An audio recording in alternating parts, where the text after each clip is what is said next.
Olá, pessoal, tudo bem? Sejam bem-vindos. Mais um estudo do Vem Segue-me. Estamos entrando nessa semana aqui, depois da Páscoa, estudando o livro de Mateus 15 ao 17. Entraremos também no livro de Marcos, capítulo 7 ao capítulo 9. E o tema dessa semana é Tu és o Cristo. Estudaremos os seguintes tópicos. O testemunho de Jesus Cristo vem por revelação. As chaves do sacerdócio são essenciais para a nossa salvação. Na busca por mais fé, começamos com a fé que temos. 3 observações para nos ajudar a adquirir mais fé. Então, eu convido você a ficar aqui comigo até o final. Essa aula tem bastante conteúdo e é muito importante para o nosso aprendizado a gente ficar aqui até o final. Convido você a ficar aqui e participar comigo até o final e deixando o seu comentário. A sua participação aqui através dos comentários é muito importante também para o nosso aprendizado e fortalecimento da nossa fé. Se você não é inscrito, por favor, se inscreva nesse canal, ative o sininho para receber as notificações e deixe o seu like aí se você gostou, tá ok? Bom, o primeiro tópico é o testemunho de Jesus Cristo vem por revelação. Mateus 16, de 13 a 14, diz assim: E chegando Jesus às partes de Cesareia de Filipe, interrogou os seus discípulos, dizendo: Quem dizem os homens ser o Filho do Homem? E eles disseram: uns João Batista, outros Elias e outros Jeremias ou um dos profetas. Disse-lhe ele: E vós, quem dizeis vós que eu sou? E Simão Pedro respondendo disse: Tu és o Cristo, o Filho do Deus vivo. E Jesus respondendo, disse-lhe: Bem-aventurado és tu, Simão Barjonas, porque não revelou a carne e o sangue, mas meu Pai que está no céu. Então, é dessa maneira que ele recebeu a revelação. Pedro sabia, Jesus Cristo dizendo aqui, que não foi através da carne e do sangue, mas através do Pai, ou através de Deus que está no céu, e Pedro sabia que Jesus Cristo era o Filho do Deus vivo. Em Alma, a gente aprende também como ele recebeu a revelação, de que maneira que ele adquiriu um testemunho. E essa lição aqui vai nos ajudar, vai nos ensinar como nós podemos receber revelação e como nós podemos adquirir um testemunho. Então, as escrituras mostram aqui como os discípulos adquiriram o testemunho de Jesus Cristo, e nesse caso aqui, no livro de Alma, no livro de Mórmon, mostra como Alma adquiriu um testemunho. No versículo 45 ao 46 do capítulo 5 diz assim: E isto não é tudo. Não supondes que eu próprio saiba dessas coisas? Eis que vos testifico que sei que estas coisas que falei são verdadeiras. E como supondes que eu tenho certeza de sua veracidade? Eis que vos digo que elas me foram mostradas pelo Santo Espírito de Deus. Eis que jejuei e orei duramente, eis que orei durante muitos dias a fim de saber essas coisas por mim mesmo. Então, essa foi a maneira que Alma adquiriu um testemunho.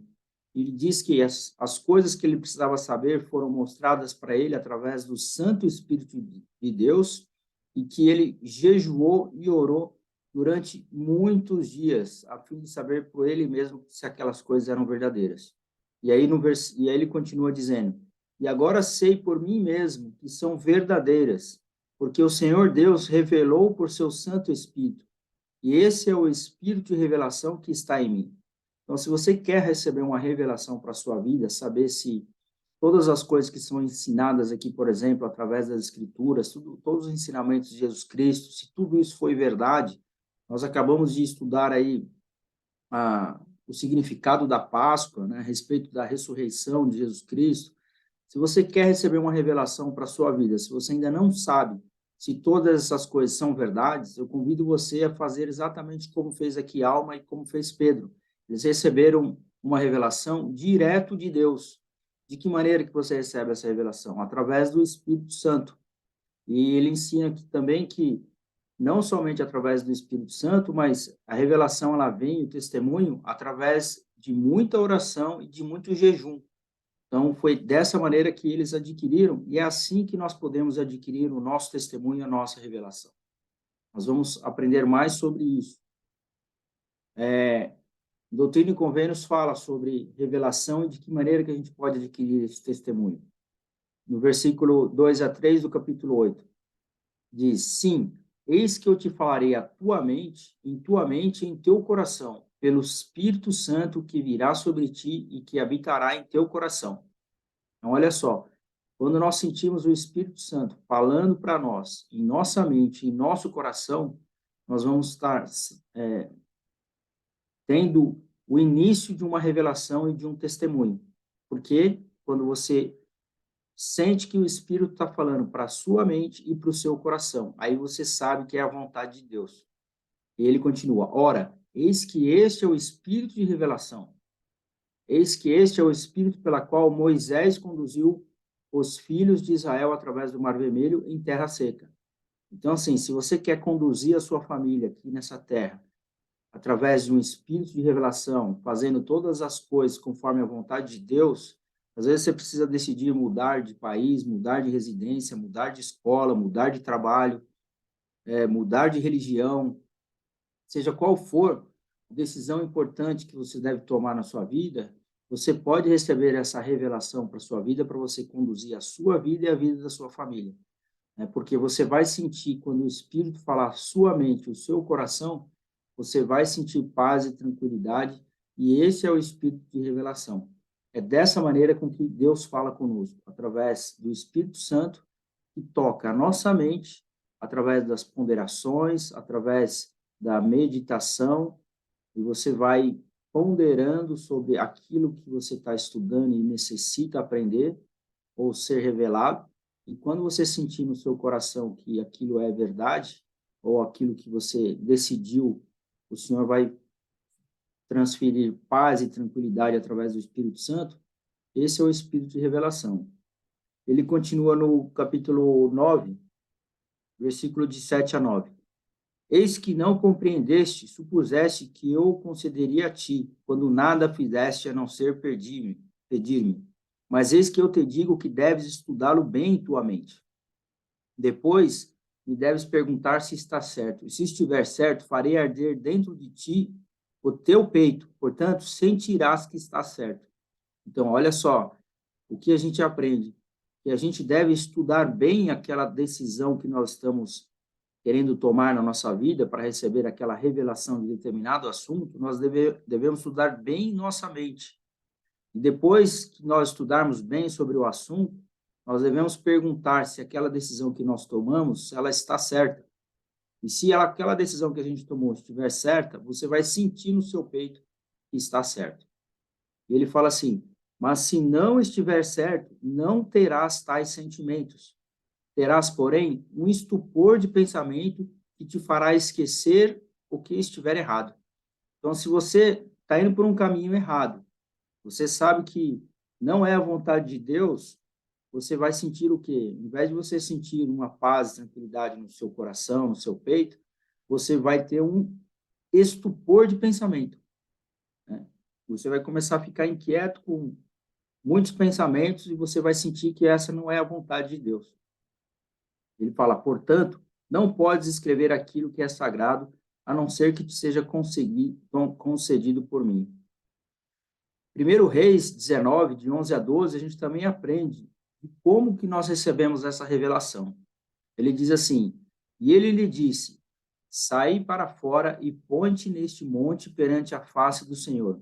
Eis que passava o Senhor, como também um grande e forte vento que fendia os montes e quebrava as penhas diante da face do Senhor. Porém, o Senhor não estava no vento, e depois do vento, um terremoto. Também o Senhor não estava no terremoto. E depois do terremoto, um fogo. Porém, também o Senhor não estava no fogo. E depois do fogo, uma voz mansa e delicada. Então, o espírito de revelação, ele vem através de uma voz mansa e delicada. Então, se você quer saber a vontade de Deus para a sua vida, você precisa saber disso, que ele vai falar com você através do Espírito Santo com uma voz mansa e delicada. Então, às vezes, você pode estar num show, você pode estar lá no meio de uma festa do peão, por exemplo, que está acontecendo aqui na minha cidade agora, você pode estar um evento que for, você não vai conseguir ouvir essa voz mansa e delicada num ambiente desse. Então, para você ouvir a voz mansa e delicada, você tem que estar no leito do seu quarto, num lugar tranquilo, né? Num lugar que você possa ouvir a voz do Espírito, né? Seja num jardim, seja num bosque, ou no próprio templo, ou na capela. Ou seja, você precisa criar esse ambiente para que você possa ouvir essa voz mansa e delicada. Porque, dependendo do ambiente que você tiver, você não consegue ouvir a voz mansa e delicada, que é o espírito de revelação. Então, isso já é um aprendizado, mais um aprendizado. A gente precisa estar no ambiente certo para a gente poder ter a capacidade de ouvir essa voz mansa e delicada. O próximo tópico, as chaves, um assunto interessante aqui também que eu lembrei, é que muitas das revelações que nós buscamos para a nossa vida, Deus, através de seu Filho Jesus Cristo, já nos deixou a vontade dele. Então, através dos seus mandamentos, como nós já falamos isso aqui em aulas anteriores, eu até gravei um vídeo aqui anterior, eu convido você, que fala sobre a estrutura para receber revelação para a nossa vida. Eu convido você a assistir esse vídeo que está aqui, um vídeo anterior aqui a esse. A estrutura para receber revelação na nossa vida. Porque muitas das revelações que nós buscamos e queremos para a nossa vida, Deus já nos deixou, já está escrito nas Escrituras. Por exemplo, os 10 mandamentos. A vontade do Senhor já são os 10 mandamentos. E já são os ensinamentos das Escrituras. Então, você não precisa perguntar coisas que já estão respondidas. Então, esse é um aprendizado também que a gente não pode esquecer. Né? Tem coisas que o Senhor já falou, ele já deu a resposta. Né? Como Oliver Cowdery, por exemplo, que queria levar as placas do livro de Mórmon para mostrar para sua esposa, e Joseph Smith havia perguntado para o Senhor qual que era a vontade de Deus. E o Senhor já tinha revelado que não era para ele levar aquelas placas para levar para a esposa, né, para a esposa de Oliver Cowdery ver aquelas placas. E aí ele insistiu e perguntou novamente para o Senhor, e o Senhor respondeu mais uma vez que ele não deveria liberar aquelas placas do livro de Mórmon para mostrar, né? E o que aconteceu? Quando ele perguntou a terceira vez para Deus, para saber a vontade dele, o Senhor falou assim, olha, eu já lhe dei a resposta da minha vontade, mas fica, né, livre você, conforme a sua própria, seu livre-arbítrio, para você tomar a decisão que você quiser, porque a minha vontade é essa, mas se você quer fazer diferente, a responsabilidade é sua. Então, o Senhor, muitas vezes, já deu a revelação para nós de acordo com a vontade dele. Só que, às vezes, a gente fica insistindo em querer fazer a nossa vontade e não a vontade dele.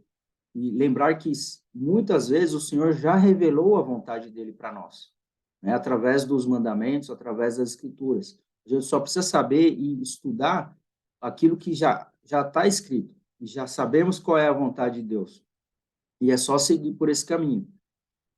Não fazer de acordo com a nossa vontade, assim como eu dei esse exemplo das placas, né, que acabaram sumindo essas placas do livro de Mórmon, porque ele levou para a esposa e acabaram se perdendo essas placas. E o Senhor permitiu com que o livro fosse escrito, né, sem essa parte, sem essas placas que foram perdidas. Então, é um exemplo de que nós não devemos insistir numa resposta de Deus, sabendo que ele já deu uma resposta à vontade dele. Mais um lembrete aqui para nós sobre revelação. E eu convido você a assistir essa aula que está gravada aqui ao lado sobre a estrutura para receber revelação, que é muito boa essa aula. Próximo tópico, as chaves do sacerdócio são essenciais para a nossa salvação.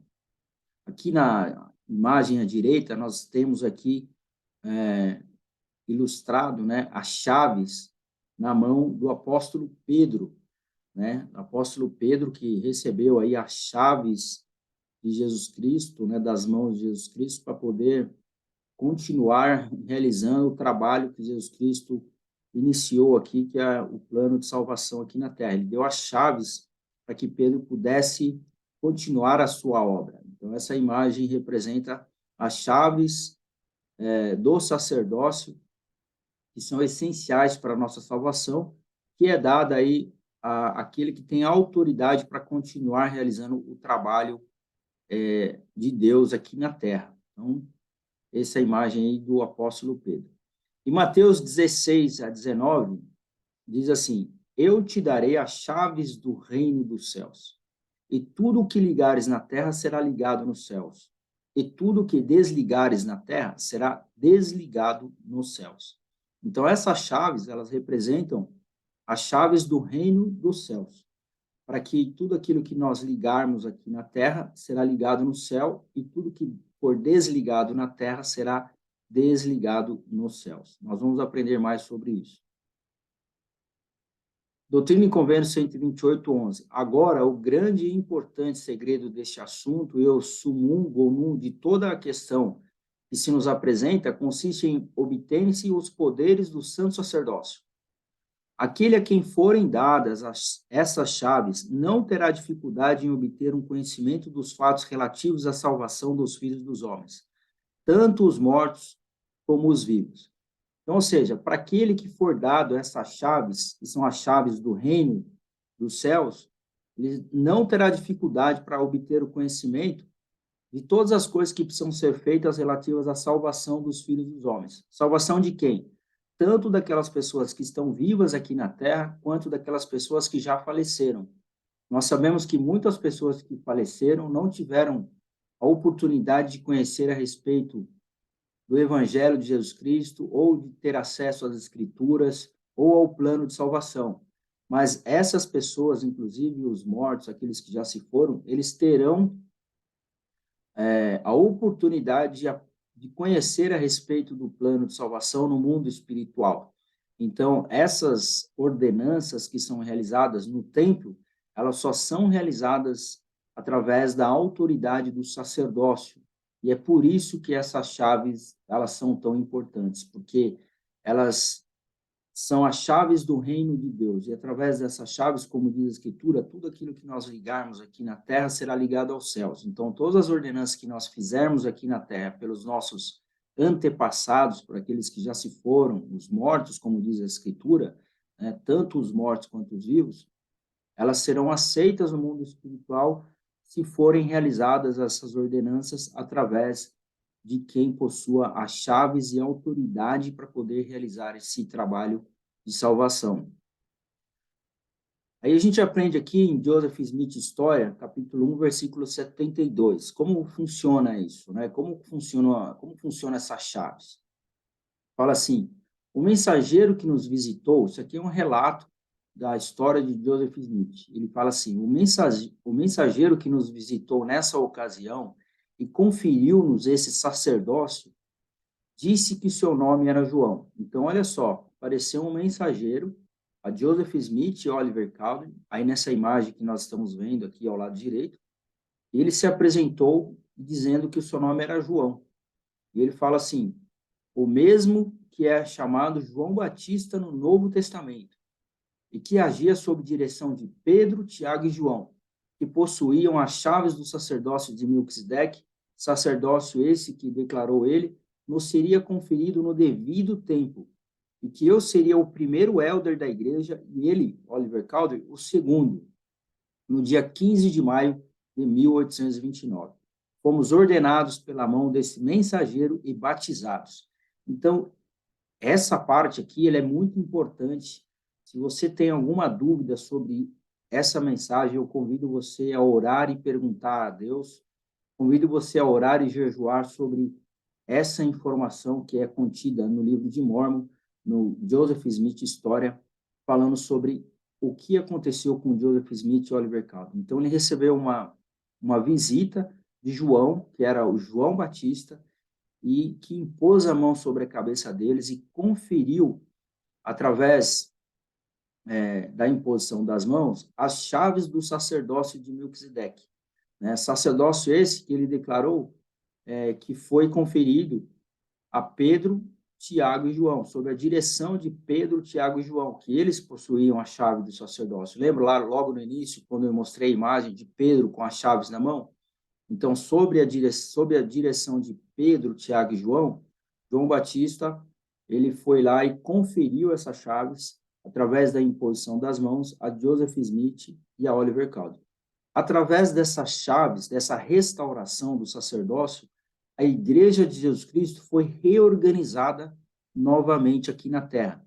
Então, a Igreja de Jesus Cristo dos Santos dos Últimos Dias, ela hoje é a igreja que possui as chaves para ligar o reino de Deus, todas as ordenanças que são realizadas aqui na Terra, para que sejam realizadas no céu também. Tudo aquilo que for ligado na Terra será ligado aos céus, como a gente leu aqui na escritura anterior. Então, a Igreja de Jesus Cristo, ela possui essas chaves. Por quê? Porque João Batista apareceu a Joseph Smith e conferiu essas chaves, a mesma que Jesus Cristo tinha dado a Pedro, conferiu a Joseph Smith e a Oliver Cowdery para que eles pudessem realizar o plano de salvação, para que eles pudessem dar continuidade ao plano de salvação de Jesus Cristo. E a Igreja de Jesus Cristo, ela possui essas chaves hoje, onde todas as ordenanças que são necessárias para a salvação dos vivos e dos mortos existe na Igreja de Jesus Cristo dos Santos dos Últimos Dias. Então, eu te pergunto, qual é a igreja que salva os vivos e que salva os mortos? Eu te respondo, é a Igreja de Jesus Cristo dos Santos dos Últimos Dias, por conta das chaves que a igreja possui do sacerdócio de Melquisedeque e do sacerdócio arônico para realizar as ordenanças de salvação para os vivos e para os mortos. Quais são essas ordenanças? O batismo, por exemplo, o batismo, quando você é batizado na igreja, alguém que possua a autoridade do sacerdócio precisa realizar essa ordenança. Um sacerdote, pelo menos, precisa realizar essa ordenança. Então, você é batizado na igreja. E quem realiza esse trabalho de batismo pelos mortos? O mesmo que possui a autoridade, através do sacerdócio, a ele conferido, ele realiza essa ordenança nos templos da Igreja de Jesus Cristo, através de uma procuração. Eu, Alex, eu vou lá como procurador do meu avô, por exemplo, já falecido, e eu, como procurador, sou batizado em lugar e a favor do meu avô. Então, é dessa maneira que, através das chaves e através do sacerdócio, as ordenanças de salvação são realizadas aqui na Terra. Isso é muito importante você aprender e ter um testemunho. Nós falamos aqui no início dessa aula sobre a importância de receber um testemunho e a importância de receber uma revelação para a nossa vida. Eu recebi um testemunho, recebi uma revelação de que isso que eu estou falando aqui para vocês é verdade, eu não tenho dúvida nenhuma. Por quê? Porque eu recebi um espírito de revelação. De que maneira? Deus falou através do Espírito Santo à minha mente e ao meu coração, e através de oração e através de jejum, eu recebi uma revelação, e eu sei que tudo isso aqui que nós estamos lendo e aprendendo juntos é verdade, eu não tenho dúvida nenhuma de que a Igreja de Jesus Cristo é o reino de Deus aqui na Terra. Mateus 17, de 1 a 3, diz: 6 dias depois, Jesus levou consigo Pedro, Tiago e João, seu irmão, e os conduziu em particular a um alto monte. E transfigurou-se diante deles, e o seu rosto resplandeceu como o sol, e as suas vestes se tornaram brancas como a luz. E eis que lhes apareceram Moisés e Elias, falando com ele. Então, aqui a gente vê Jesus Cristo com os seus discípulos, aqui no livro de Mateus, capítulo 17, onde ele sobe até um monte, e ali ele é transfigurado diante deles.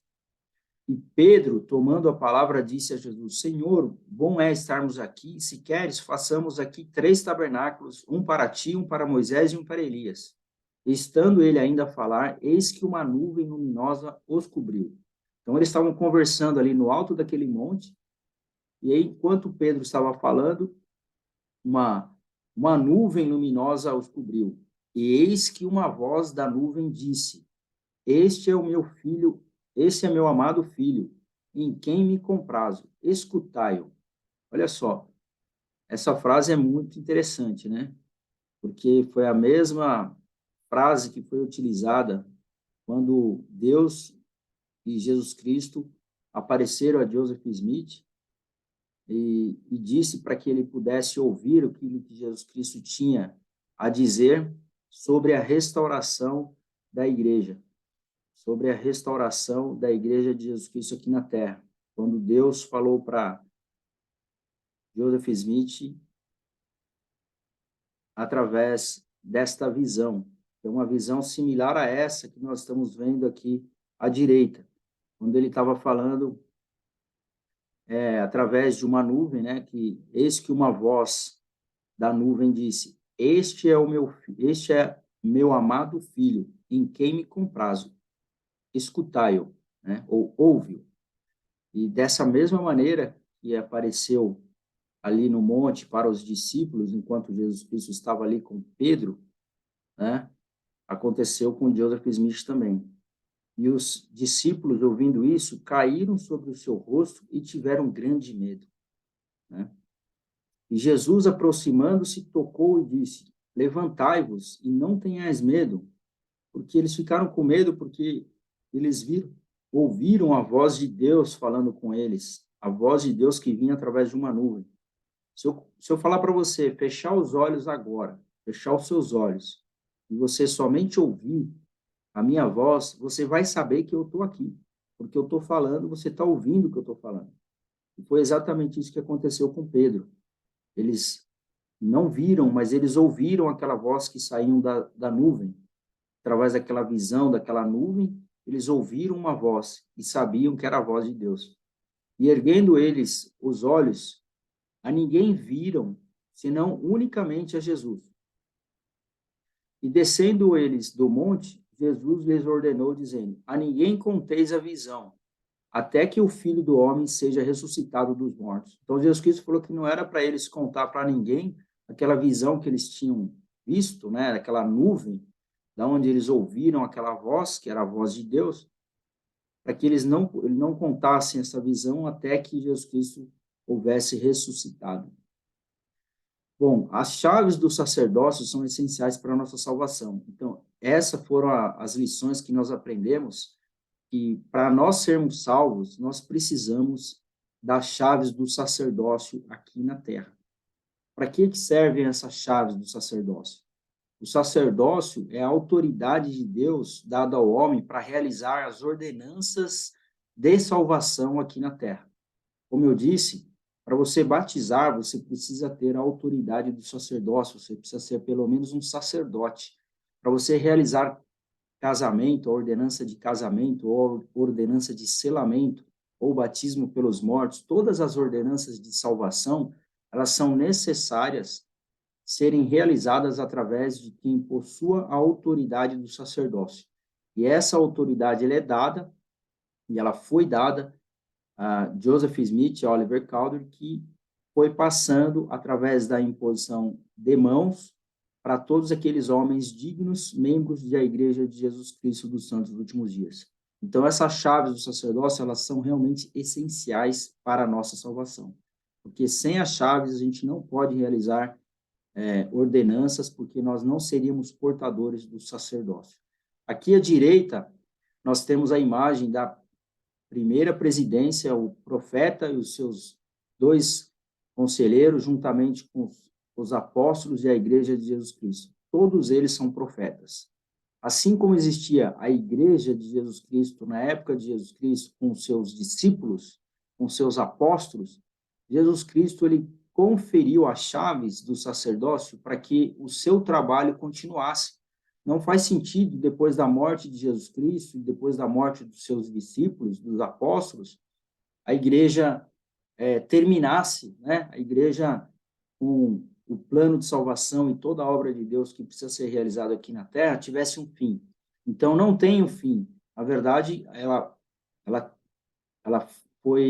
caiu em apostasia após a crucificação e a morte dos apóstolos de Jesus Cristo. Houve um período de apostasia onde não havia mais na terra esse poder, essa autoridade do sacerdócio, até a restauração desse poder, até a restauração dessa autoridade que foi conferida a Joseph Smith as chaves do sacerdócio. Quando isso aconteceu, novamente os poderes de Deus, os poderes dos céus estavam aqui na terra. E esses poderes hoje são dados a todos esses profetas que possuem a chave do reino de Deus aqui na terra. Esses são os apóstolos da Igreja de Jesus Cristo, dos santos dos últimos dias, que é similar, como eu disse, à igreja primitiva. Jesus Cristo possuía os seus apóstolos, os seus discípulos que realizavam a obra que eles viram Jesus Cristo realizar. E os discípulos eram discípulos que o Senhor treinou eles para que eles pudessem dar continuidade às obras que eles viram Jesus Cristo fazer. E assim é hoje. Os discípulos eles estão aqui realizando as obras que Jesus Cristo realizou.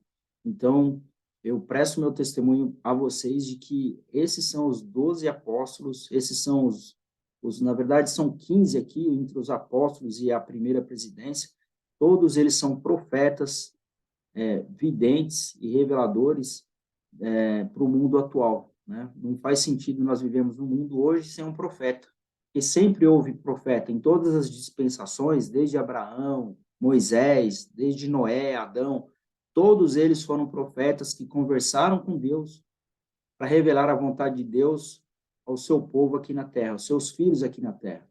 Não seria justo que nos tempos atuais que a gente vive hoje, não tivesse um profeta, né, não tivesse profetas que pudessem manifestar a vontade de Deus. Então, eu convido você a orar e jejuar também para receber essa revelação para a sua vida, se você tem alguma dúvida sobre isso. Na busca por mais fé, começamos com a fé que temos. E quando se aproximou, aqui no livro de Marcos 9, capítulo 9, versículo 14 a 17. E quando se aproximou dos discípulos, viu ao redor deles grande multidão, e alguns escribas que disputavam com eles. E logo toda a multidão, vendo-o, ficou espantada, e correndo para ele, o saudaram. E perguntou aos escribas: que questionais com eles? E um da multidão, respondendo, disse: Mestre, trouxe-te o meu filho, que tem um espírito mudo. Aonde quer que eu apanha, despedaça-o, e ele espuma e range os dentes, e vai se enrijecendo. E eu disse aos teus discípulos que o expulsassem, e não puderam. Então, os discípulos de Jesus Cristo não conseguiram expulsar aquele espírito que estava naquele jovem, né? E ele respondendo, né, Jesus disse: ó geração incrédula, até quando estareis convosco? Até quando vos sofrerei ainda? Trazei-me. E trouxeram-lhe, e quando ouviu, logo o espírito agitou com violência e, caindo por terra, revolvia-se espumando. Então, o espírito, quando viu Jesus Cristo ali, estava ali possuído através daquele jovem, ele ficou se remoendo ali quando ele viu Jesus Cristo. E perguntou ao pai dele: quanto tempo há que lhe sucede isto? E ele disse: desde a infância.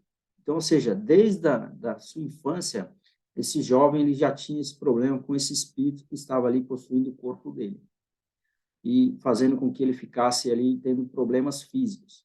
E eles queriam que esse filho fosse curado e levaram ele até Jesus Cristo. Mas antes levaram para os discípulos, para que os discípulos curassem. Só que os discípulos não conseguiram curar. E aí eles levaram até Jesus Cristo, onde falou que ele eram incrédulos, né? E aí ele ensina por que eles não conseguiram fazer essa cura desse jovem. E muitas vezes o lançavam no fogo e na água para destruir, mas se tu podes fazer alguma coisa, tem compaixão de nós e ajuda-nos. Eles estavam pedindo ajuda aqui para que Jesus Cristo fizesse esse trabalho. E Jesus disse: se tu podes crer, tudo é possível ao que crê. Então aqui a gente já tem um grande aprendizado. Se você acredita que pode, você pode ter certeza que você vai conseguir. Né? Se tu podes crer, tudo é possível ao que crê. Então, o importante é nós crermos. Primeira lição aí do capítulo 9 de Marcos. Nós precisamos ter fé e acreditar. E logo o pai do menino, chamando com lágrimas, disse: eu creio, Senhor. Olha só, eu creio, Senhor. Essa é a palavra-chave. Então, quando Jesus Cristo falou que tudo é possível àquele que crê, o pai logo foi o primeiro a falar: eu creio. Ajuda a minha incredulidade. E Jesus, vendo que a multidão afluía, repreendeu o espírito imundo, dizendo-lhe: espírito mudo e surdo, eu te ordeno, sai dele e não entres mais nele.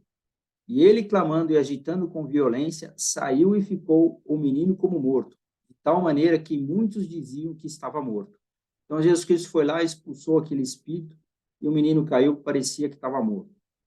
Mas Jesus, tomando-o pela mão, o ergueu e ele se levantou. E quando entrou na casa, os seus discípulos lhe perguntaram à parte: por que não o pudemos nós expulsar? E Jesus disse-lhe: esta casta não pode sair por coisa alguma, senão pela oração e jejum. Então, aqui, Jesus Cristo, no livro de Marcos, no capítulo 9, ele ensina que para você expulsar através do sacerdócio, né? Você precisa ter aí o sacerdócio, você precisa ser digno, um portador digno do sacerdócio, assim como Jesus Cristo possuía o sacerdócio, assim como seus discípulos também possuíam o sacerdócio. Ele ensina de que maneira você pode expulsar espírito imundo do corpo de uma pessoa. E ele fala que os discípulos não conseguiram porque eles não estavam em oração e jejum. Eles tinham a autoridade do sacerdócio para fazer aquilo que Jesus Cristo fez, né, que era expulsar o espírito imundo, mas eles não conseguiram porque eles não fizeram oração e não estavam em jejum. Então, aqui já é um grande ensinamento. Se você não sabia disso, você saiba que para expulsar um espírito maligno do corpo de uma pessoa, somente através da autoridade do sacerdócio e através de oração e jejum, você consegue fazer isso. É o que a gente aprendeu aqui no livro de Marcos, capítulo 9. 3 observações para nos ajudar a adquirir mais fé. Aqui, para encerrar, o elder Jeffrey R. Holland, ele deixa 3 observações. Ele fala: a primeira observação em relação a esse relato é que, ao se deparar com o desafio da fé, o pai primeiro assegurou seu ponto forte e só depois reconheceu sua limitação. Sua declaração inicial foi afirmativa e sem hesitação. Eu creio, Senhor. Foi a primeira coisa que ele disse. Gostaria de dizer a todos os que desejam ter mais fé: lembre-se desse homem. Nos momentos de temor ou dúvida, ou em tempos difíceis, preservem o que já conquistaram, mesmo que isso seja algo limitado. Segunda observação é apenas uma variação da primeira. Quando surgirem problemas e dúvidas, não comecem sua jornada em busca da fé dizendo o quanto vocês não têm, partindo assim de sua descrença.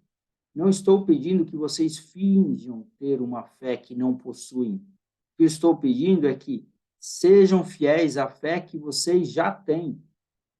Última observação.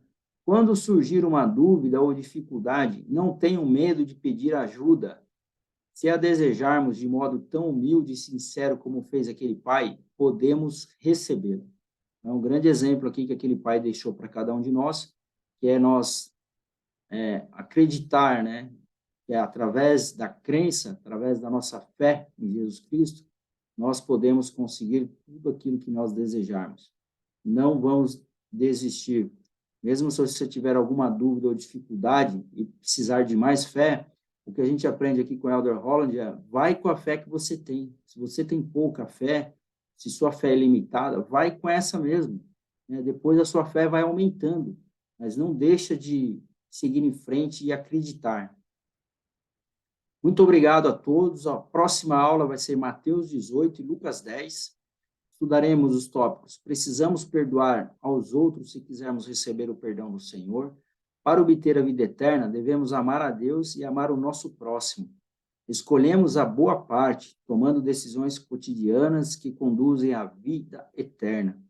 As dívidas do servo incompassivo na parábola. Então, esses são os tópicos que nós vamos aprender na próxima aula. Convido você a estar aqui comigo. Convido você também a compartilhar essa mensagem. Deixe aqui no comentário o que você mais gostou dessa aula e a sua escritura preferida. A sua participação aqui é muito importante. Mais uma vez, se você ainda não é inscrito, por favor, se inscreva nesse canal. Muito obrigado a todos. Eu fico por aqui. Até a semana que vem. Forte abraço.